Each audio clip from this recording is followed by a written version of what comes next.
Hello everyone and I welcome you all to Guru Mantra classes.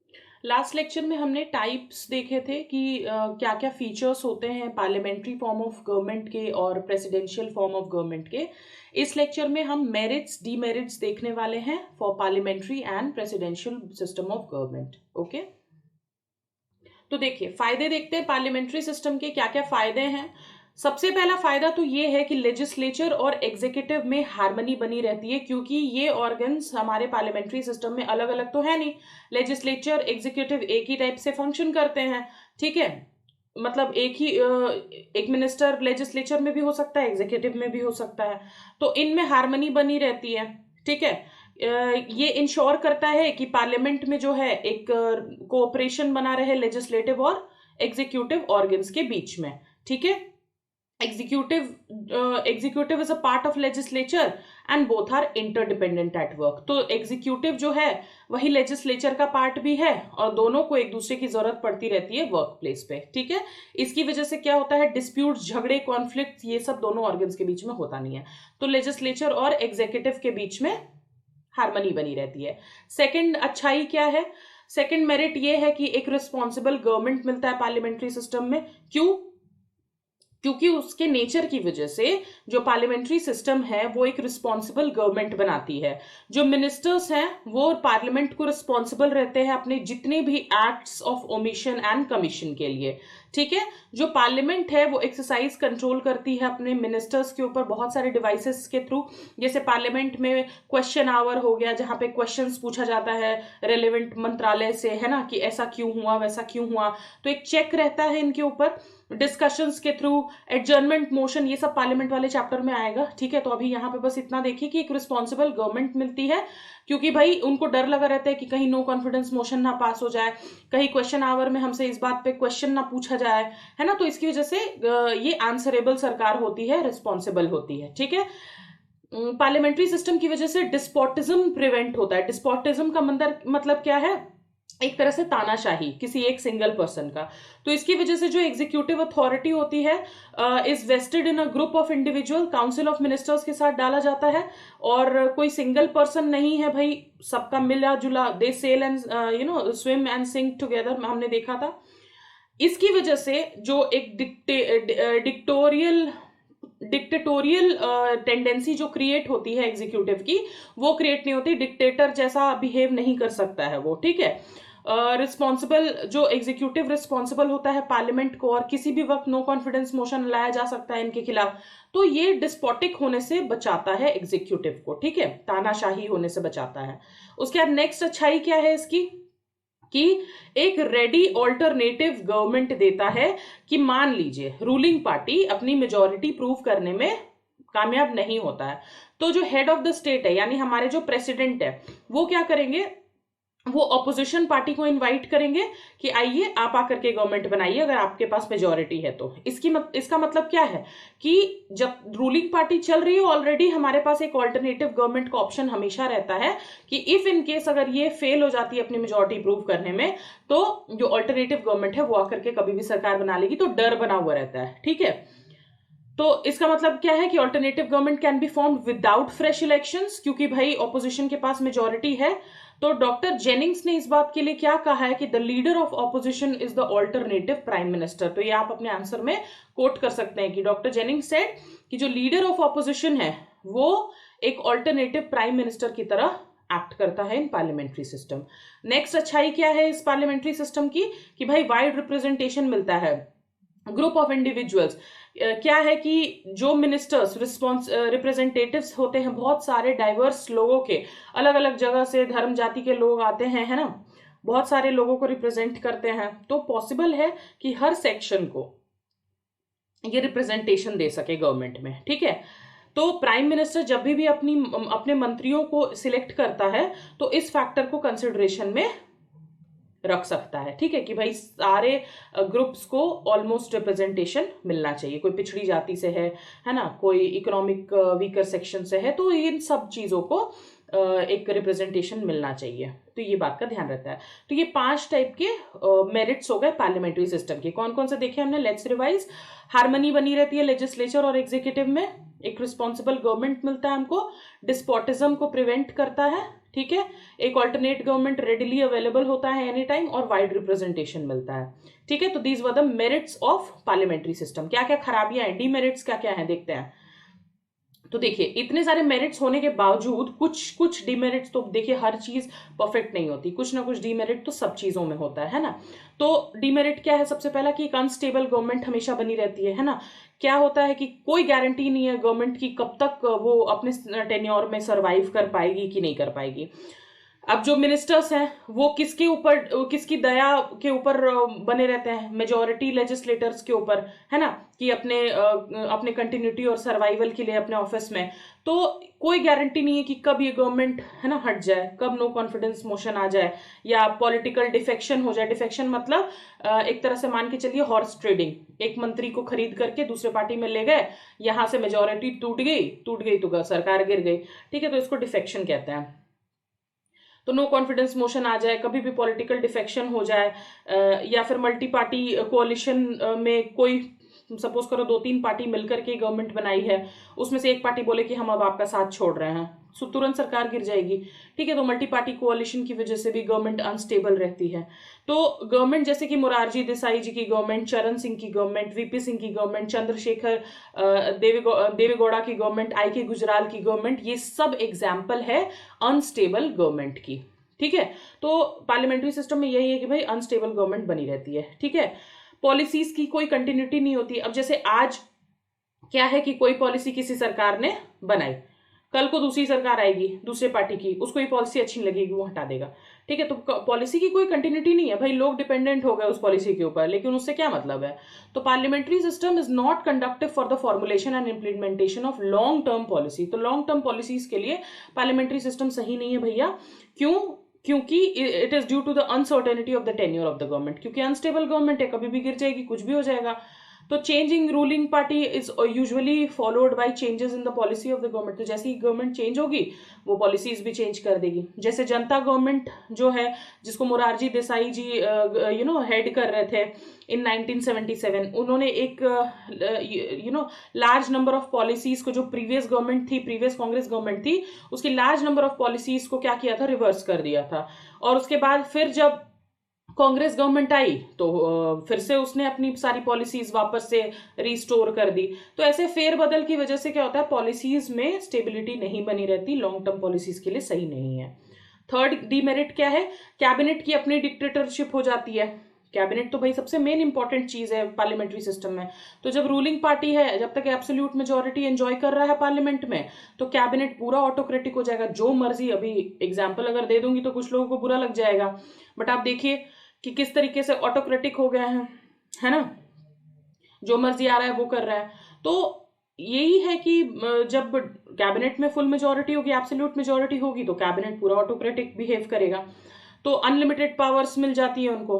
H.J. Laski कहते हैं कि जो पार्लियामेंट्री सिस्टम है, ठीक है, gives the executive an opportunity for tyranny, मतलब कुछ भी करने की इजाजत दे देता है। Ramsay Muir, the former British prime minister, also complained of the dictatorship of the cabinet. तो इन्होंने अलग अलग लोगों ने अपनी बात कही है। This phenomena was witness during the era of Indira Gandhi and Rajiv Gandhi. आपको पता ही होगा इंदिरा गांधी एंड राजीव गांधी के टाइम पे कैबिनेट की मनमानी। तो ये सारी चीजें होती है कि भाई कैबिनेट अपनी मनमानी करने लग जाती है। एक डिमेरिट क्या है कि ये सेपरेशन ऑफ पावर के एकदम अगेंस्ट है। पार्लियामेंट्री सिस्टम में लेजिस्लेचर और एग्जीक्यूटिव जो दोनों हैं वो इनसेपरेबल ऑर्गन्स की तरह है, ठीक है। अब कैबिनेट जो है उनका वो लेजिस्लेचर का लीडर की तरह एक्ट करता है और एग्जीक्यूटिव का भी। तो जो बेगहॉट है वो पॉइंट आउट करते हैं कि the cabinet is a hyphen that joins the buckle that binds the executive and legislative departments together। तो ये एक तरह का हाइफन है जो ज्वाइन करता है बकल को, जो कि एग्जीक्यूटिव और लेजिस्लेटिव डिपार्टमेंट्स को टुगेदर बाइंड करके रखता है, ठीक है।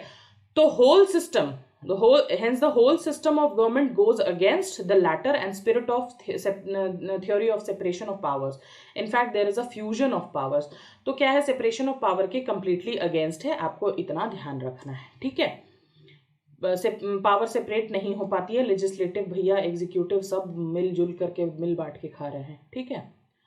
और क्या डिमेरिट कहा जाता है कि गवर्नमेंट बाय एमेचर्स, ठीक है। गवर्नमेंट बाय एमेचर्स, एमेचर का मतलब क्या होता है, इनकॉम्पिटेंट या फिर नवसिखुए, है ना, जो नए नए लोग पहुंच जाते हैं। तो parliamentary system is not conducive to administrative efficiency as the ministers are not experts in their field. तो पार्लियामेंट्री सिस्टम में जो मिनिस्टर्स हैं वो भाई हर फील्ड में एक्सपर्ट तो है नहीं, उनको जैसे एजुकेशन मिनिस्टर बना दिया है ना, और एजुकेशन मिनिस्टर 5वीं पास भी नहीं है, तो वो उस फील्ड में एक्सपर्ट है नहीं, लेकिन फिर भी मिनिस्टर बना हुआ है। जो प्राइम मिनिस्टर है उनके पास लिमिटेड चॉइस होती है सिलेक्शन ऑफ मिनिस्टर्स की, ठीक है। उनकी चॉइस जो है वो रिस्ट्रिक्टेड है to the member of parliament alone and does not extend to external talent. तो बाहर से कोई टैलेंट बुला करके मिनिस्टर तो बना नहीं सकते हैं, उनको मेंबर ऑफ पार्लियामेंट में से ही चूज करना पड़ेगा। Moreover the ministers devote much of their time to parliamentary work, तो ज्यादा से ज्यादा टाइम उनका पार्लियामेंट्री वर्क में चला जाता है, कैबिनेट की मीटिंग होल्ड करने में चला जाता है, पार्टी की एक्टिविटीज में चला जाता है। तो भाई रिसर्च एंड डेवलपमेंट में कहाँ टाइम दे पाएंगे, ठीक है। तो ये कुछ डिमेरिट्स थे पार्लियामेंट्री सिस्टम के। तो एक बार फटाफट से रिवाइज कर लेते हैं। सबसे पहला क्या था कि अनस्टेबल गवर्नमेंट बनी रहती है, ठीक है, कभी भी पार्टी गिर सकती है, कंटिन्यूटी ऑफ पॉलिसीज नहीं बनी रह पाती है, कैबिनेट की अपनी डिक्टेटरशिप हो जाती है, सेपरेशन ऑफ पावर के अगेंस्ट है, और गवर्नमेंट बाय एमेचर्स कहा जाता है कि जितने नए सिखुए लोग हैं ये सब आ जाते हैं, कोई कंपटीशन नहीं है, कॉम्पिटेंट नहीं है, क्योंकि भाई कोई एक्सपर्टीज नहीं है उस फील्ड में। तो ये सारी चीजें हैं। क्या रीजंस था कि पार्लियामेंट्री सिस्टम फिर भी अडॉप्ट किया गया, देखिए। A plea was made in favor of US presidential system of government in the Constituent Assembly. तो एक तरह का प्रस्ताव रखा गया कि जो कॉन्स्टिट्यूएंट असेंबली थी उसके पास एक प्रस्ताव रखा गया US presidential system of government को लाने का, ठीक है। लेकिन जो हमारे फाउंडिंग फादर्स थे ना, उन्होंने ब्रिटिश पार्लियामेंट्री सिस्टम को ही चुना। क्यों? उसके कुछ रीजंस थे। देखिए, हम अंग्रेजों के गुलाम रहे हैं, है ना, 200 साल तक हम पे राज किया है, हम अच्छी तरीके से उनकी तरह की राजनीति समझने लगे थे, पार्लियामेंट्री सिस्टम को समझने लगे थे, तो फैमिलियरिटी थी हमारी उस सिस्टम के साथ, ठीक है। एकदम से नया प्रेसिडेंशियल सिस्टम अगर आ गया होता तो लोगों को समझने में टाइम लगा होता, चीज़ों को बैलेंस आउट करने में टाइम लगा होता। तो कॉन्स्टिट्यूशन मेकर्स ने ये कहा कि वो समवॉट फेमिलियर थे पार्लियामेंट्री सिस्टम के, as it had been in operation in India during the British rule, जो मैंने आपको बताया। के.एम. मुंशी आर्ग्यू करते हैं कि फॉर द लास्ट 30 और 40 ईयर्स, लास्ट 30-40 ईयर्स में some kind of responsibility has been introduce in the governance of this country. तो एक तरह की लास्ट 30-40 साल में ऐसी हो गई है कि इस कंट्री के गवर्नेंस के लिए कुछ रिस्पॉन्सिबिलिटीज अटैच हो गई हैं, है ना। तो हमारा जो कॉन्स्टिट्यूशनल ट्रेडिशन है वो कुछ पार्लियामेंट्री हो चुका है ऑलरेडी, ठीक है। तो after the experience why should we go back and buy a novel experience. तो इतना एक्सपीरियंस हो गया है, तो अब एकदम से नया एक्सपीरियंस लेने की क्या जरूरत है। तो ये बात के.एम. मुंशी ने कही थी, ठीक है। उसके सेकेंड रीजन क्या था कि भाई पार्लियामेंट्री सिस्टम को अडॉप्ट किया गया कि प्रेफरेंस टू मोर रिस्पॉन्सिबिलिटी को ज्यादा प्रेफरेंस दिया गया। Doctor B R. अम्बेडकर क्या पॉइंट आउट करते हैं कॉन्स्टिट्यूएंट असेंबली में कि एक डेमोक्रेटिक एग्जीक्यूटिव जो है उसको 2 कंडीशंस को सेटिस्फाई करना पड़ता है। पहला तो स्टेबिलिटी और दूसरा रिस्पॉन्सिबिलिटी, ठीक है। Unfortunately it has not been possible so far to devise a system which can ensure both in equal degree. तो उनका कहना था कि अभी तक ऐसा कोई सिस्टम नहीं है जो कि रिस्पॉन्सिबिलिटी और स्टेबिलिटी दोनों को इक्वल डिग्री पे माप सके, ठीक है। कोई ऐसा सिस्टम नहीं है जो कि इंश्योर कर सके कि दोनों एक साथ मिलेगा। अमेरिकन सिस्टम में ज्यादा स्टेबिलिटी है लेकिन रिस्पॉन्सिबिलिटी कम है ना। ब्रिटिश सिस्टम में दूसरी तरफ देखेंगे तो ज्यादा रिस्पॉन्सिबिलिटी है, स्टेबिलिटी कम है। तो ड्राफ्ट कॉन्स्टिट्यूशन ने रिकमेंड किया parliamentary system of executive has preferred more responsibility to more stability. तो हमने रिस्पॉन्सिबिलिटी को ज्यादा प्रेफर किया स्टेबिलिटी के कंपैरिजन, ठीक है। That is the whole thing. Third reason क्या था? Need to avoid legislative executive conflict. तो हमको लेजिस्लेटिव और एग्जीक्यूटिव में कोई कॉन्फ्लिक्ट नहीं चाहिए था। तो कॉन्स्टिट्यूशन फ्रेमर्स जो थे उनको कॉन्फ्लिक्ट नहीं चाहिए था लेजिस्लेटिव और एग्जीक्यूटिव में, which are bound to occur in the presidential system. Presidential system में सेपरेशन ऑफ पावर की वजह से कॉन्फ्लिक्ट होता ही होता है, ठीक है, जो कि यूएसए में हमको देखने को मिलता है। So they thought that an infant democracy, जो अभी बेबी है, जो डेमोक्रेसी बिल्कुल छोटा है, अभी बच्चा है बाकी डेमोक्रेसीज के कंपैरिजन में, वो भी इस तरह का रिस्क लेने को अफोर्ड नहीं कर सकता है कि इतना कॉन्फ्लिक्ट और इस तरह का डिस्प्यूट रहे, थ्रेटेंड कॉन्फ्लिक्ट बना रहे दोनों ऑर्गन्स ऑफ द गवर्नमेंट के बीच में। सो उनको एक ऐसा गवर्नमेंट चाहिए था जो कि कंडक्टिव हो और कंट्री के डेवलपमेंट में हेल्प कर सके। तो हमको लेजिस्लेटिव एग्जीक्यूटिव के बीच में कोई कॉन्फ्लिक्ट नहीं चाहिए था, so we chose parliamentary system. ठीक है, उसके बाद इंडियन सोसाइटी के नेचर को भी मद्देनजर रखते हुए पार्लियामेंट्री सिस्टम चूज किया गया, क्योंकि इंडिया एक हेट्रोजेनस स्टेट है। ठीक है, इंडिया में मोस्ट ऑफ द स्टेट जो है वो हेट्रोजेनस है, अलग अलग धर्म जाति प्रजाति के लोग हैं, बहुत सारा कॉम्प्लेक्स प्लूरल सोसाइटी है। ठीक है, तो कॉन्स्टिट्यूशन मेकर्स ने पार्लियामेंट्री सिस्टम को अडॉप्ट किया क्योंकि वो ग्रेटर स्कोप देता है for giving representation to various section. बहुत सारे सेक्शंस को रिप्रेजेंटेशन मिलता है, उनके इंटरेस्ट को, उनके रीजन्स को गवर्नमेंट में। तो इसलिए हमने चूज किया कि भाई हम इंडियन सोसाइटी को मद्देनजर रखते हुए हम पार्लियामेंट्री सिस्टम चूज करेंगे। ठीक है, तो एक तरह का नेशनल स्पिरिट डेवलप होगा लोगों में और एक यूनाइटेड इंडिया का कॉन्सेप्ट बिल्ड होगा। ठीक है, तो whether the parliamentary system should be continued और should be replaced by the presidential system has been a point of discussion. तो इस बात पे डिस्कशन ऑलरेडी हो चुकी थी, डिबेट चल रहा था हमारे कंट्री में 1970 से।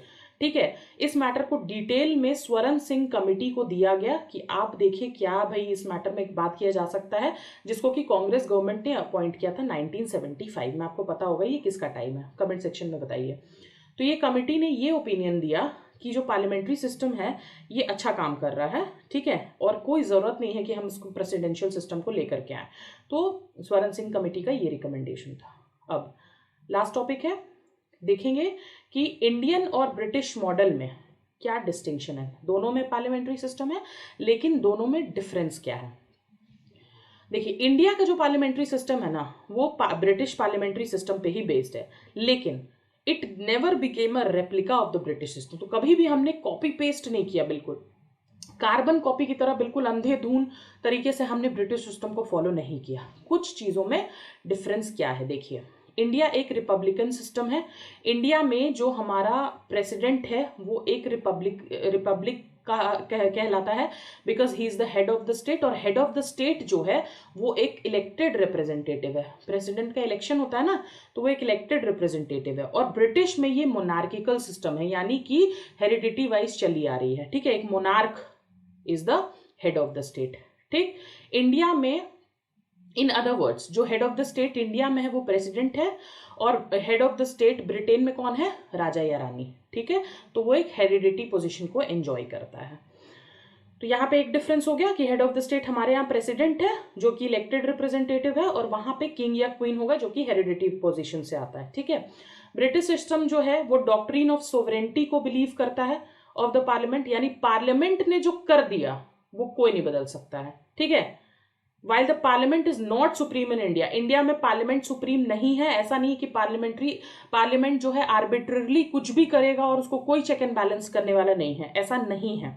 लिमिटेड और रेस्ट्रिक्टिव पावर मिलता है पार्लियामेंट को भी, क्योंकि हमारे पास एक रिटन कॉन्स्टिट्यूशन है और हमारे कॉन्स्टिट्यूशन से ऊपर कुछ भी नहीं है, कोई पार्लियामेंट भी नहीं है। लेकिन ब्रिटेन में ऐसा नहीं है।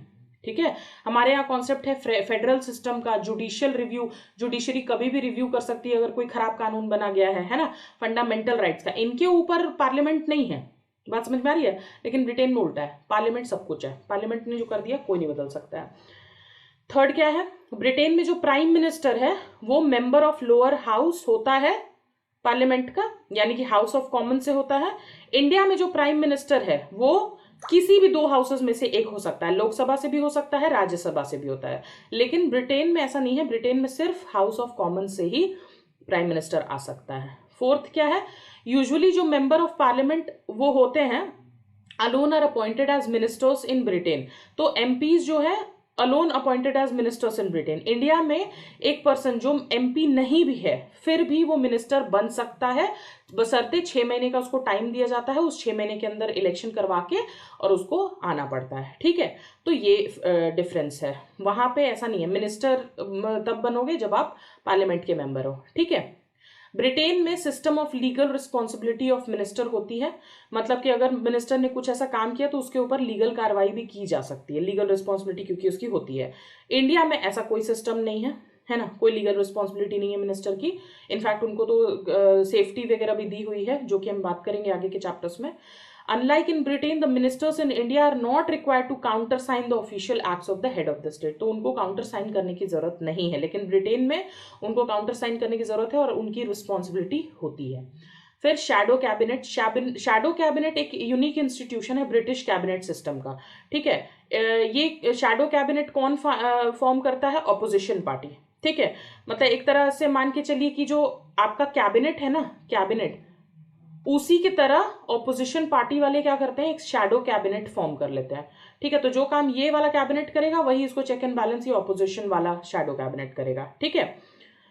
To balance the ruling cabinet and to prepare its member for future ministerial office. तो जब अगर ये इसमें कुछ होगा तो ये वाले आ जाएंगे, फ्यूचर में भाई बनना है ना, तो इसलिए फ्यूचर के लिए प्रिपेयर होते रहते हैं। और इस टाइप का शैडो कैबिनेट जैसा कोई इंस्टीट्यूशन हमारे इंडिया में देखने को नहीं मिलता है। So with this we come to the end of the lecture of parliamentary system. 2 part में ये कंप्लीट हुआ है चैप्टर नंबर 12 आपका। आई होप आपको कोई डाउट नहीं होगा, और अगर आप किसी भी तरीके से मुझे मैसेज करना चाहते हैं, कोई PDF शेयर करना चाहते हैं, कुछ समझ नहीं आ रहा है पॉइंट लेक्चर में, तो आप कम्युनिटी सेक्शन में जा करके वहाँ पे हमको ग्रुप में मैसेज कीजिए। वहाँ से आप डायरेक्टली टेलीग्राम ग्रुप पे पहुंचेंगे, वहाँ पे आप हमको डायरेक्टली मैसेज कर सकते हो और मैं रिप्लाई भी करती हूँ वहाँ पे, ठीक है। लेक्चर अच्छा लगा हो तो लाइक करना ना भूलें, और चैनल को सब्सक्राइब नहीं किया तो सब्सक्राइब करके बेल आइकन प्रेस करना ना भूलें for regular updates. Thank you so much guys, keep preparing and bye bye now.